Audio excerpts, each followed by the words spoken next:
ವಾರ್ತೆದ ವಿವರ ದಕ್ಷಿಣ ಕನ್ನಡ ಜಿಲ್ಲಾ ಪಂಚಾಯತ್ದ 13ನೇ ಸಾಮಾನ್ಯ ಸಭೆ ಶನಿವಾರ ನಡೆದಿದೆ. ಸದಸ್ಯರನ ಪ್ರಶ್ನೆಲೆಗೆ ಉತ್ತರ ಕೊರಿಯರ ಸಭೆಟ್ ಏಪಲ ಕಂದಾಯ ಇಲಾಖೆ ಅಧಿಕಾರಿಗಳು ಪಾಲ್ಗೊಳ್ಳುತ್ತಿರುವುದು ಕಾಂಗ್ರೆಸ್ ಸದಸ್ಯರು ಸಭೆಟ್ ದೂರಿಯರು.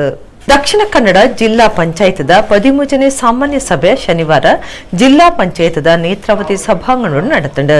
ಗುರ್ಕಾಡ್ದಿ ಮೀನಾಕ್ಷಿ ಶಾಂತಿಗೋಡು ಸುರುಕಾದ ಪಾತ್ರದ ಸೆಪ್ಟೆಂಬರ್ 22 ಅಕ್ಟೋಬರ್ 2 ಮುಟ್ಟ ಜಿಲ್ಲೆದೊರ್ಮಿಡ್ ಸ್ವಚ್ಛತಾ ಅಭಿಯಾನ ಕಾರ್ಯಕ್ರಮ ನಡೆಕೊಂಡು ಈ ಕಾರ್ಯಕ್ರಮಕ್ಕೂ ಎಡ್ಡಿಪು ಬೈಕ್ ವ್ಯಾನ್ ಪಂಡಿರು.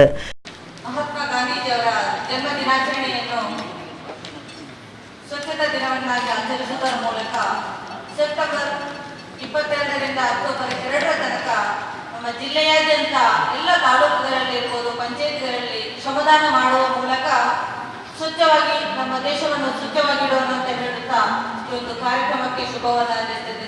ಜಿಲ್ಲಾ ಪಂಚಾಯತ್ ಹೊಸಗುರು ಕಾರ್ಯರಾದ ಶನಿವಾರ ಅಧಿಕಾರದೆತ್ತೊನ್ನ ಡಾಕ್ಟರ್ ಸೆಲ್ವಮಣಿ ಆರ್ ಪಾತಿರ್ದು ಅರೆನ ಬಗೆಟ್ ಸಭೆಗೆ ಪೊಲಕ್ ಮಂತು ಕೊರಿಯರು.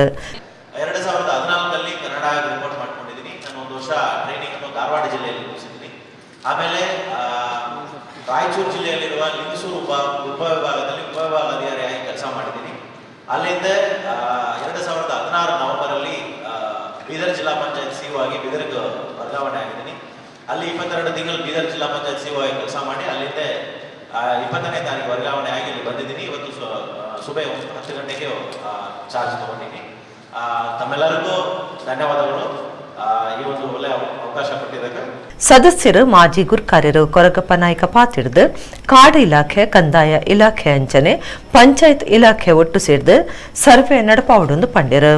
ಕಂದಾಯ ಇಲಾಖೆದ ಅಧಿಕಾರಿಗಳು ಸಭೆಟ್ ಏಪಲ ಪಾಲ್ಗೊಳ್ಳುತ್ತಿದ್ದರು.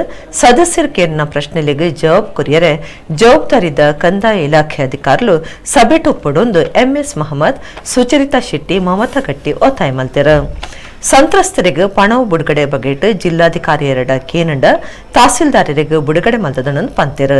ಬಂಟ್ವಾಳ ತಹಸೀಲ್ದಾರರ 7 ಲಕ್ಷ ರೂಪಾಯಿ ಇತ್ತನಲ್ಲ ತನ್ನ ಕ್ಷೇತ್ರಗೂ ಸಂತ್ರಸ್ತರಿಗೆ ಒದಗಾಯರೆ ಕಂದಾಯ ಇಲಾಖೆ ಅಧಿಕಾರಿಗಳು ನನ್ನೆಲ್ಲ ಒಪ್ಪಿಗೆ ಕೊಡ್ತಿದ್ದರೆಂದು ಮಮತಾ ಗಟ್ಟಿ ದೂರಿಯರು.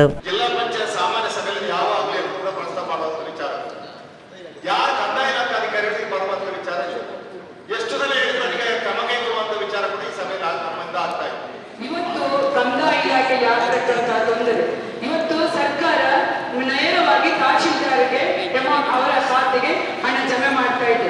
ನಾವು ಒಂದು ಜಿಲ್ಲಾ ಪಂಚಾಯತ್ ನಿರ್ಣಯ ಮಾಡಿ ಪ್ರತಿ ತಹಶೀಲ್ದಾರ್ಗೆ ಕಳಿಸಬೇಕು.